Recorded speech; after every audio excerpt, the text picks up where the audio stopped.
Megan Oliva here with the California kid, Urijah Faber. We're at UFC 139 open workouts in San Jose, and Urijah, the nickname says it all. You're the California kid. This fight is in your backyard practically. How much easier is it for you when you're fighting so close to home? It's great. I'll have all the buddies out, all Team Alpha Male and all my crew from Sacramento and San Diego and the greater California area should be making the drive over to watch me do battle. So it's good. I like it. Now, before we talk about your fight here at UFC 139, let's discuss Dominick Cruz's last fight with Mighty Mouse. I know that you were in Washington, D.C., but we haven't spoken to you since then. What did you think of that fight? I thought Dominick fought a smart fight, like he usually does. He used his size advantage, getting his hands on a smaller guy and being able to hold him down was the right decision there. And, he looked good. Mighty Mouse is a tough dude. It's a little bit different. The smaller the guys get, the faster they get. And Mighty Mouse is super fast, so Dominick did a good job of slowing him down. You fought Dominick in July, and this is your first fight after that. When you look back at the film, what did you take away from that fight? What did you learn from that loss? First off, I had to watch it on mute because the commentators are trying to educate everyone on Dominick Cruz. So they wouldn't shut up about his footwork. So I watched it on mute, and it was a close fight. I think I landed the bigger shots. He had a couple more, but I think he only landed a couple of big shots on me that I didn't really feel. And, I feel like I need to go in there and win on the judges' cards in addition to going for the kill. And that's a hard thing to do, but I'm going to find a way to do it. How do you plan on doing that with Brian Bowles? Because Brian Bowles is a very well-rounded fighter. What's your game plan for Saturday then?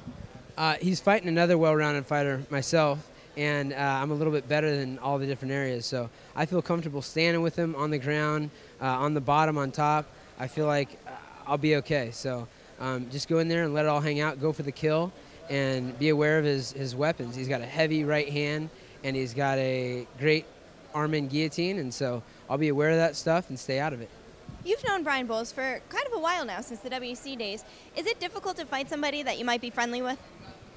It's not the easiest to get up for when you're trying to find motivation, but the bottom line is in wrestling, you fight and you wrestle and compete against guys that you have mutual respect for, sometimes from your same high school and you've known throughout the years.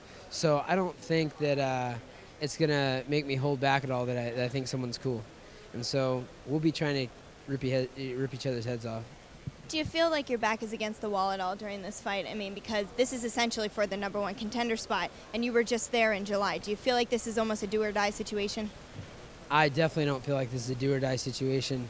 I've got a lot of years in this sport. If you look at some of the iconic guys in our sport, like Dan Henderson and Randy Couture and Chuck Liddell and Wanderlei Silva and all these different guys, it's about the journey and it's about the end point, and my end point is very far off. So I'm just going to go in there and have fun. I'm going to go out there and beat up Brian and put out my best effort and know that I've got a long career ahead of me. Now, you mentioned Dan Henderson, and I saw your tweet earlier today that 8 years ago you started your MMA career with Dan Henderson. Can you kind of explain that story to our viewers?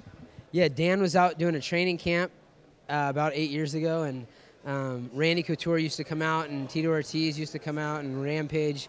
My manager, Mike Roberts, used to set up camps and stuff like that. So my first week of training, all those guys were in there, and I came straight from wrestling practice that I was coaching at the time into the jiu-jitsu room and just started going with all these guys. And I was just spazzing out like a wrestler, just attacking guys and stuff like that. And I went with Dan, and he's a great wrestler, so I wasn't doing very well. And he's like, "Man, don't you know any jiu-jitsu?" And I'm like, "No, man, I just started, And he's like, I said, I've been training 3 weeks in jiu-jitsu, but he's like, well, like I said, but you're way bigger than I am. And he's like, well, Javier Vasquez, he's your size and he knows jiu-jitsu. And I'm like, well, I'm working on it, dude. So here we are 8 years later. Yeah, it looks like you did just fine for yourself, Urijah. Really looking forward to your fight with Brian. Good luck on Saturday. Thank you very much.